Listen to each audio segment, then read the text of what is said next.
Hello friends, welcome to my channel. ഇന്നത്തെ ഈ വീഡിയോയിൽ ഒരു വ്യക്തിനെ നമ്മൾ എങ്ങനെയാണ് മോഡികെയർ കൺസൾട്ടൻ്റ് ആയിട്ട് ജോയിൻ ചെയ്യുന്നത് എന്നാണ് ഞാൻ കാണിച്ചു തരാനായിട്ട് പോകുന്നത്. നിങ്ങളിൽ പലരും ചിലപ്പോൾ ജോയിനിങ് ഒക്കെ വെക്കുന്നത് സീനിയേഴ്സിൻ്റെ കയ്യിൽ ഡീറ്റെയിൽസ് ഒക്കെ കൊടുത്തിട്ടായിരിക്കും, അല്ലെങ്കിൽ ചിലപ്പോൾ DPയിൽ പോയിട്ട് അവരുടെ കയ്യിൽ കൊടുത്തിട്ടായിരിക്കും ജോയിനിങ് ഒക്കെ വെക്കുന്നത്. ഇങ്ങനെ ചെയ്യുമ്പോൾ ഉള്ള പ്രശ്നം എന്താണെന്ന് വെച്ചാൽ, നമുക്ക് പെട്ടെന്ന് അത്യാവശ്യമായിട്ട് ഒരാൾ ജോയിൻ ചെയ്ത് വേഗം ബില്ലടിക്കണമെന്നുണ്ടെങ്കിൽ ചിലപ്പോൾ പറ്റിയെന്ന് വരത്തില്ല. നമ്മളിപ്പോൾ ആരെ കൊണ്ടാണ് ജോയിൻ ചെയ്യിപ്പിക്കുന്നത്, അവർക്ക് ഫ്രീ ടൈം കിട്ടുമ്പോഴേ അവർ ചെയ്യത്തുള്ളൂ. അങ്ങനെ വരുമ്പോൾ നമുക്ക് ഉദ്ദേശിച്ച സമയത്ത് ചിലപ്പോൾ ജോയിനിങ് റെഡിയായി കിട്ടിയെന്ന് വരില്ല. സോ ഈ ഒരു പ്രശ്നം പരിഹരിക്കാനായിട്ട് നമുക്ക് സ്വന്തമായിട്ട് ഒരാളെ എങ്ങനെയാണ് ജോയിനിങ് വെക്കുക എന്നതാണ് ഞാൻ ഈ വീഡിയോയിൽ കാണിച്ചു തരാനായിട്ട് പോകുന്നത്. കമ്പ്യൂട്ടർ ഉപയോഗിച്ച് എങ്ങനെയാണ് ജോയിൻ ചെയ്യുന്നത് എന്നായിരിക്കും ഞാൻ കാണിച്ചു തരാനായിട്ട് പോകുന്നത്. നിങ്ങളുടെ കയ്യിൽ ഇപ്പോൾ കമ്പ്യൂട്ടർ ഇല്ല, മൊബൈലേ ഉള്ളൂ എന്നുണ്ടെങ്കിൽ മൊബൈൽ ഉപയോഗിച്ചുകൊണ്ട് എങ്ങനെ ജോയിനിങ് വെക്കാമെന്ന് കാണിച്ചുകൊണ്ടുള്ള ഒരു വീഡിയോ ഞാൻ പിന്നീട് ഉണ്ടാക്കുന്നതാണ്. നമുക്കപ്പോൾ എങ്ങനെയാണ് ജോയിനിങ് വെക്കുന്നതെന്ന് നോക്കാം. ആദ്യം തന്നെ നിങ്ങൾ modicare.com എന്നുള്ള സൈറ്റിലേക്ക് പോവുക. എന്നിട്ട് മുകളിൽ ജോയിൻ മോഡിക്കെയർ എന്നുള്ള ഒരു ഓപ്ഷൻ കാണും, അത് ക്ലിക്ക് ചെയ്യുക. എന്നിട്ട് അതിന് താഴെയായിട്ട് I accept all terms and conditions എന്നുള്ള കോളം ടിക്ക് ചെയ്ത് കഴിഞ്ഞിട്ട് നമ്മൾ ആരുടെ താഴെയാണോ ഈ പുതിയ കൺസൾട്ടൻറ്റിനെ ചേർക്കാനായിട്ട് ഉദ്ദേശിക്കുന്നത് അവരുടെ MCA നമ്പർ ടൈപ്പ് ചെയ്ത് കൊടുക്കുക. എന്നിട്ട് നെക്സ്റ്റ് എന്നുള്ള ഓപ്ഷൻ ക്ലിക്ക് ചെയ്യുക. അപ്പോൾ അടുത്ത വിൻഡോയിലേക്ക് പോകുന്നതിന് മുമ്പായിട്ട് സ്പോൺസറിൻ്റെ നെയിം, അതായത് നമ്മൾ ആരുടെ താഴെയാണോ പുതിയ ആളെ ജോയിൻ ചെയ്യിക്കുന്നത് അവരുടെ നെയിം അവിടെ കാണിക്കും, അതൊന്ന് കറക്റ്റ് ആണോ എന്ന് ചെക്ക് ചെയ്യുക. അടുത്തതായിട്ട് ഇങ്ങനെ ഒരു വിൻഡോ വരും. ഇവിടെ നമ്മൾ ജോയിൻ ചെയ്യുന്ന ആളുടെ first name, last name, date of birth എന്നിവ അടിച്ചു കൊടുക്കുക. നമ്മൾ പേരും ഡേറ്റ് ഓഫ് ബർത്തും അടിക്കുമ്പോൾ ശ്രദ്ധിക്കേണ്ട കാര്യം എന്താണെന്ന് വെച്ചാൽ, നമ്മളിപ്പോൾ ആധാർ കാർഡ് വെച്ചാണ് ജോയിൻ ചെയ്യുന്നതെങ്കിൽ ആധാർ കാർഡിൽ എങ്ങനെയാണോ പേര് കൊടുത്തിരിക്കുന്നത് അതേപോലെ തന്നെ തെറ്റ് വരാതെ ഈ കോളത്തിൽ അതുപോലെ തന്നെ അടിച്ചു കൊടുക്കുക.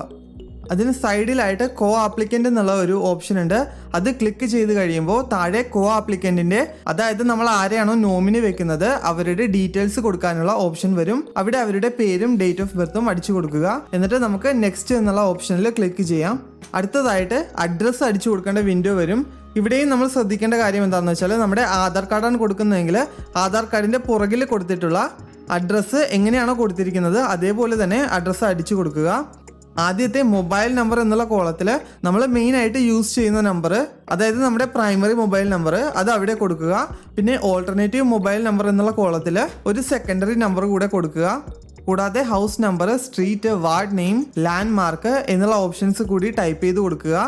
ഇത് എന്തിനാണെന്ന് വെച്ചാൽ, നിങ്ങളിപ്പോൾ ഡെലിവറി ഓപ്ഷൻ ഉപയോഗിച്ച് വീട്ടിൽ നിന്നാണ് സാധനങ്ങൾ ബുക്ക് ചെയ്യുന്നതെങ്കിൽ വീട്ടിലേക്ക് ഡെലിവറി വരുമ്പോൾ അവർക്ക് കൃത്യമായിട്ട് സ്ഥലം കണ്ടുപിടിക്കാൻ വേണ്ടിയിട്ടാണ് നമ്മൾ ഈ ഓപ്ഷൻസ് ഒക്കെ കൊടുക്കുന്നത്. സോ നിങ്ങൾക്കിപ്പോൾ മോഡിക്കെയർ പ്രൊഡക്ട്സ് വീട്ടിൽ നിന്ന് തന്നെ ബുക്ക് ചെയ്യണമെന്നുണ്ടെങ്കിൽ ഈ ഓപ്ഷൻസ് എല്ലാം കൊടുക്കുന്നത് നന്നായിരിക്കും. കൂടെ ഓൾട്ടർനേറ്റീവ് ആയിട്ടുള്ള ഒരു സെക്കൻഡറി നമ്പർ കൂടെ എന്തായാലും കൊടുക്കണം. സോ ഇതെല്ലാം ഫില്ല് ചെയ്ത് കഴിഞ്ഞിട്ട് നമുക്ക് നെക്സ്റ്റ് എന്നുള്ള ഓപ്ഷൻ ക്ലിക്ക് ചെയ്യാം. അടുത്ത വിൻഡോയിൽ നമ്മളുടെ KYC വെരിഫിക്കേഷന് വേണ്ടിയിട്ടുള്ള ഡീറ്റെയിൽസ് ആണ് നമ്മൾ സബ്മിറ്റ് ചെയ്യേണ്ടത്. ഇവിടെ ഏറ്റവും മുകളിലായിട്ട് പാൻ നമ്പർ എന്നുള്ള കോളത്തിൽ നിങ്ങളുടെ പാൻ കാർഡിൻ്റെ നമ്പർ അടിച്ചു കൊടുക്കുക. ഇപ്പോൾ നിങ്ങൾ പാൻ കാർഡിന് അപ്ലൈ ചെയ്തിട്ടുള്ളൂ, കയ്യിലേക്ക് കിട്ടിയില്ല എന്നുണ്ടെങ്കിൽ ആ കോളം സ്കിപ്പ് ചെയ്യുക. നമുക്ക് പിന്നീട് പാൻ കാർഡിൻ്റെ നമ്പർ കിട്ടുമ്പോൾ പിന്നീട് നമുക്ക് അക്കൗണ്ടിൽ ജോയിൻ ചെയ്തിട്ട് അത് ആഡ് ചെയ്ത് കൊടുക്കാവുന്നതാണ്. ഇവിടെ ID പ്രൂഫ് ടൈപ്പിൽ നിങ്ങൾ ഏത് ID ആണോ കൊടുക്കുന്നത്, ആധാർ കാർഡ് ആണെങ്കിൽ അങ്ങനെ, അല്ലെങ്കിൽ നിങ്ങളുടെ വോട്ടർ ID ആണെങ്കിൽ അത് സെലക്ട് ചെയ്യുക. സോ ഇവിടെ ശ്രദ്ധിക്കേണ്ട കാര്യം എന്താണെന്ന് വെച്ചാൽ, നിങ്ങൾ പേരും അഡ്രസ്സും ഒക്കെ ടൈപ്പ് ചെയ്ത് കൊടുത്തത് ഏത് ID ഉപയോഗിച്ചിട്ടാണ്. ഇപ്പോൾ ആധാർ ഉപയോഗിച്ചിട്ടാണ് നിങ്ങൾ നിങ്ങളുടെ ഡീറ്റെയിൽസ് എല്ലാം ഫില്ല് ചെയ്തതെങ്കിൽ ആധാറാണ് ഇവിടെ അപ്ലോഡ് ചെയ്ത് കൊടുക്കേണ്ടത്. സോ ഞാനിവിടെ ആധാർ സെലക്ട് ചെയ്തു. സോ ഏത് ഡോക്യുമെൻ്റ് ആണോ അത് സെലക്ട് ചെയ്യുക. എന്നിട്ട് ആ ഡോക്യുമെൻറ്റിൻ്റെ നമ്പർ താഴെ അടിച്ചു കൊടുക്കുക. ആധാർ ആണെന്നുണ്ടെങ്കിൽ Aadhaar number, ID proof document number എന്നുള്ള കോളത്തിൽ അടിച്ചു കൊടുക്കുക. അപ്പോൾ ഓട്ടോമാറ്റിക്കായിട്ട് താഴെയും ആ നമ്പർ വന്നോളും. എപ്പോഴും ആധാർ യൂസ് ചെയ്യുന്നതായിരിക്കും ഒരു ബെറ്റർ ഓപ്ഷൻ. ഇനി അതിൻ്റെ റൈറ്റ് സൈഡിലായിട്ട് ID പ്രൂഫ് ഡോക്യുമെൻ്റ് എന്നുള്ള ഓപ്ഷനിൽ ആധാർ കാർഡിൻ്റെ ഫ്രണ്ട് സൈഡിൻ്റെ ഫോട്ടോ നമ്മൾ അപ്ലോഡ് ചെയ്യുക. ആധാർ പ്രൂഫ് ഡോക്യുമെൻറ്റിൻ്റെ അവിടെ ആധാറിൻ്റെ ബാക്ക് സൈഡ് ഫോട്ടോ അപ്ലോഡ് ചെയ്ത് കൊടുക്കുക. എന്നിട്ട് നെക്സ്റ്റ് എന്നുള്ള ഓപ്ഷൻ ക്ലിക്ക് ചെയ്യുക. അടുത്തതായിട്ട് വരുന്ന വിൻഡോ നമ്മുടെ ബാങ്ക് ഡീറ്റെയിൽസ് കൊടുക്കാനുള്ളതാണ്. സോ ഏത് ബാങ്കിലാണ് നമ്മുടെ മോഡിക്കെയറിൻ്റെ സാലറി വരേണ്ടത് ആ ബാങ്ക് ഡീറ്റെയിൽസ് ഇവിടെ ഫില്ല് ചെയ്ത് കൊടുക്കുക. ബാങ്കിൽ എങ്ങനെയാണോ പേര് കൊടുത്തിരിക്കുന്നത് അതേപോലെ തന്നെ ഇവിടെ പേര് ടൈപ്പ് ചെയ്ത് കൊടുക്കുക.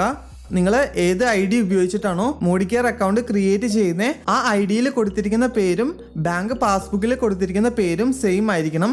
അതായത് ഇപ്പോൾ നിങ്ങൾ ആധാർ വെച്ചിട്ടാണ് ക്രിയേറ്റ് ചെയ്തതെങ്കിൽ ആധാറിൽ എങ്ങനെയാണോ പേര് കൊടുത്തിരിക്കുന്നത് അതേപോലെ തന്നെ ആയിരിക്കണം ബാങ്ക് പാസ്ബുക്കിലും പേര് കൊടുത്തിരിക്കുന്നത്.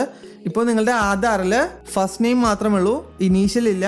പക്ഷെ നിങ്ങളുടെ ബാങ്ക് പാസ്ബുക്കിൽ ഇനീഷ്യൽ ഉണ്ട്. അങ്ങനെ ആധാറിലെയും ബാങ്ക് പാസ്ബുക്കിലെയും പേരുകൾ തമ്മിൽ വ്യത്യാസമുണ്ടെങ്കിൽ ചിലപ്പോൾ ബാങ്ക് അപ്രൂവ് ആയില്ല എന്ന് വരാം. സോ അത് നിങ്ങൾ ശ്രദ്ധിക്കുക. രണ്ടിലെ പേരും സെയിം ആണെന്ന് നിങ്ങൾ ഉറപ്പുവരുത്തുക. എന്നിട്ട് പാസ്ബുക്കിൽ കൊടുത്തിരിക്കുന്ന IFSC കോഡും അക്കൗണ്ട് നമ്പറും തെറ്റാതെ കറക്റ്റ് ആയിട്ട് അടിച്ചു കൊടുക്കുക. താഴെ NEFT ഡോക്യുമെന്റിന്റെ അവിടെ ചൂസ് ഫയൽ എന്നുള്ള ഓപ്ഷനിൽ നിങ്ങളുടെ ബാങ്കിന്റെ പാസ്ബുക്കിന്റെ ഫോട്ടോ അപ്ലോഡ് ചെയ്ത് കൊടുക്കുക.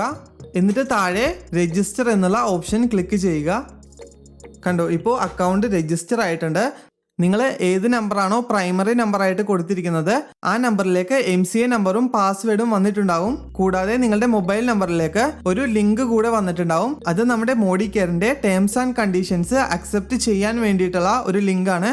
ആ ലിങ്കിൽ ക്ലിക്ക് ചെയ്ത് കഴിഞ്ഞിട്ട് ടേംസ് ആൻഡ് കണ്ടീഷൻസ് അക്സെപ്റ്റ് ചെയ്ത് കഴിയുമ്പോൾ നിങ്ങളുടെ MCA നമ്പർ ആക്ടിവേറ്റ് ആകും. നിങ്ങളുടെ മൊബൈൽ നമ്പറിലേക്ക് വരുന്ന MCA നമ്പറും പാസ്വേഡും നിങ്ങൾ നോട്ട് ചെയ്ത് വെക്കുക.